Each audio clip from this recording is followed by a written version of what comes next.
I would think that this is closer to the identity that you guys were searching for. How much joy do you have when you watch him? I cracked a smile? I'm pretty sure you did. I'll go back and look at the tape, but I think it happened behind the mask. Okay. I was going to ask that. I didn't know what you had behind the mask, but this is a fun group. I love coaching them. I love being their head coach. They inspire me. I love the joy they play with, the unselfishness, the spirit that they have. Even when things aren't going well, they have a calm spirit about themselves, a positive spirit. Just proud of them. Just proud of them. I think they've done a heck of a job to this point, and they're not satisfied. They want to do more. They want to be more. Really proud of their growth, but they're a joy to be around. Steve? I was wondering, when LaMelo came out and you're doing all your scouting, I mean, the one maybe knock on him was, can he shoot the three and, the shooting form that he had. I mean, he's, over the last 6 games is 21 of 40 from three. Was there any concerns about that, and how surprised or not surprised are you at how well he's shooting the ball from long range? There was concern on my part, obviously watching him, not knowing the kid, not being around him to evaluate. But when we went to LA to interview him and watch him, there was just a confidence about him in his shot. And I think, as I sat there with Mitch, looked over him, I said, he's going to be fine. The kid oozes confidence. He believes it's going in. That's at least half the battle in this thing. And he's going to continue that. He's fearless. He believes it's going in. He's going to continue to shoot it. And I think I said that after we drafted him. That was one of my, questions. Everybody was concerned about his shot. And in the end, he has great confidence in it, and he's going to keep getting reps and, better shots as he goes. So,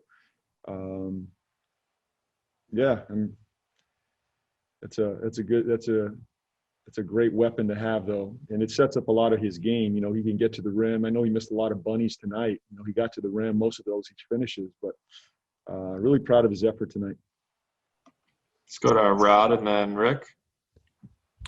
Hey, JB, mentioning LaMelo's 3-pointers, he's shooting a lot of them deep behind the line. So when he's making them the way he is, how does that help expand his game to open things up for not only him, but I guess his teammates as well out there?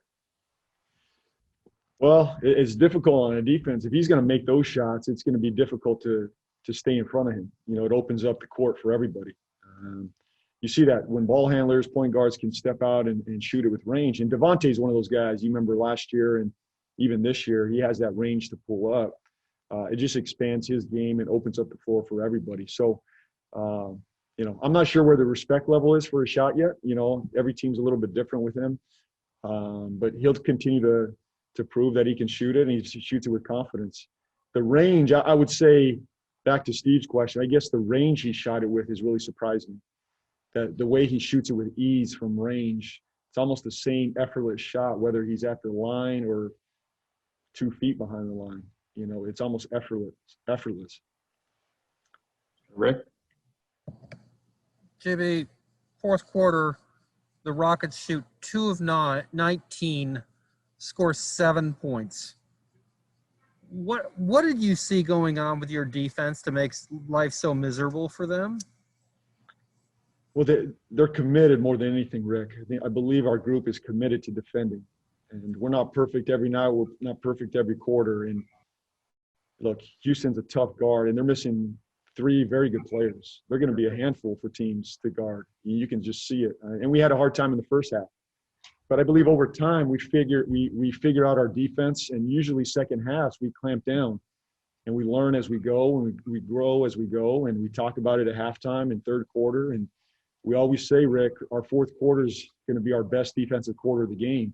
And tonight it was. And there was a pride about our defense there in the fourth quarter. Is there something specific when you watch your team play defense where you say, if that's happening, everything will be okay? It's really the communication and the ball pressure. And overall, Rick, it's the effort, right? Just overall effort, number one. But if you're having great effort, you're communicating, and there's a physicality on the ball. There's pressure on the ball. If I see those 2 things, I know we have a good shot. every night to guard. It doesn't mean they're not going to make shots. You know, teams in this league they're going to score. They're going to make shots. But if I see the effort that is there, the ball pressure's there, and the communication, we're going to figure it out as the game goes. Thank you. Let's go to Sam and then Richard. Hey, JB, congrats on the win. Felt like towards the end of that third quarter, too, you guys got a real big boost from Miles, Malik, and Biz, even to kind of really put this thing over the edge. What did you think of the way they were able to come in and not only kind of keep things where they're at, but really kind of pull the game out? Yeah, you're right. That group really turned the game for us. And I got to put Caleb Martin in there. I thought he made the biggest play of the game. You know, when he dove for that loose ball, got us an easy one, that really ignited us. And I think the next possession or the second, you know, maybe the possession after, he gets the charge for us. And that's that type of effort, winning plays that really turns games. And Biz did it with his protection of the rim. Caleb did it. Those two guys were fantastic tonight. And, you know, I'll put Miles in there. I thought he was, again, effective for us on both ends of the floor. He's engaged defensively. He's talking. He's communicating. And I thought Malik had a very mature game again today. You know, he had a couple of turnovers there. He bounced right back. He didn't lose his cool. I mean, he just stayed poised and stayed with it. That group really turned the game for us. Thank you. Let's go to Richard and wrap up with Danny. Coach Borrego, Richard Walker, CarolinaSportsHub.com. You've talked a lot and you've been asked a lot about managing LaMelo and managing his minutes. Has everything gone as you anticipated? I mean, obviously, anytime it's a 19-year-old rookie, there's an element of it's a work in progress, but kind of talk about how you've been able to kind of navigate this crazy season and compacted season and get kind of, it seems to be the best out of it.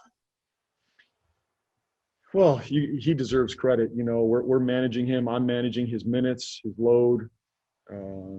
Obviously, our staff does a great job with him, and we all got our arms wrapped around him. More than anything, he's reaching out his arms. He wants to be coached. He wants to be better. He wants to be great.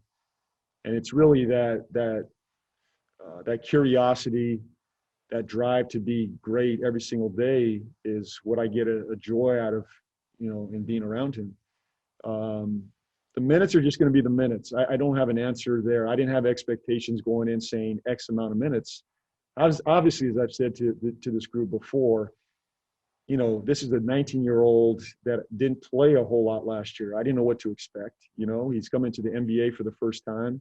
He's going against grown men in the best, you know, basketball league in the world.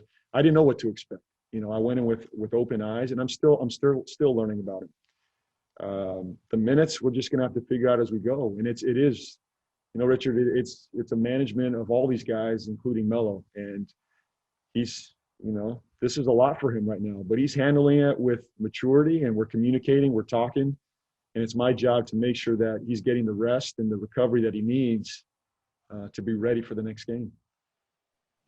All right, last question for Danny. JB, Danny Thompson with a three-point conversion. We all know what Melo brings to the table when he was bringing everything off the bench. Now that he's in the starting lineup, and Malik has now kind of taken that role off the bench. Do you feel like Malik is bringing that same type of energy that LaMelo was bringing when he was coming off the bench?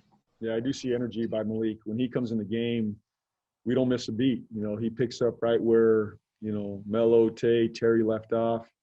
You know, he continues to push the pace. He puts pressure on the rim. He's a shot maker. And, you know, those are qualities we need off the bench. He can be a very explosive bench player, and he's filling that role right now.